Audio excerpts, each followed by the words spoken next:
H1B వీసాలపై Trump తీసుకున్న నిర్ణయంపై కేంద్రం మౌనంగా ఉండడం బాధాకరమన్నారు మంత్రి శ్రీధర్ బాబు. సైలెంట్గా ఉండడానికి కారణం ఏంటని ప్రశ్నించారు. భారతీయ టెక్ కంపెనీలపై భారం పడుతుంటే కేంద్రం ఎందుకు ఆలోచించడం లేదని అంటున్నారు. మేధావంతులైన ప్రతిభావంతులైన మన పిల్లలు అక్కడ ఉద్యోగాలు సాధించి ఈరోజు ఆ దేశానికి వన్నె తెచ్చే విధంగా వారి ఆలోచన విధానాన్ని అందజేస్తూ ఉంటే దాన్ని దెబ్బతీసే విధంగా ఈరోజు ట్రంప్ గారు తీసుకొచ్చిన నిర్ణయం చాలా బాధాకరం, దురదృష్టకరం. ఖచ్చితంగా మేము ఖండిస్తా ఉన్నాం. H1B వీసాకు సంబంధించి ఒక్కొక్క వీసాపై ఏడాదికి ఆ కంపెనీస్ ద్వారానే ఆ కంపెనీస్ చిన్న పరిశ్రమలు కానీ పెద్ద పరిశ్రమలు కానీ $1,00,000 కట్టాలంటే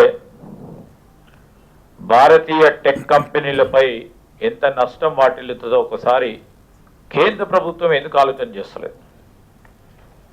కేంద్ర ప్రభుత్వం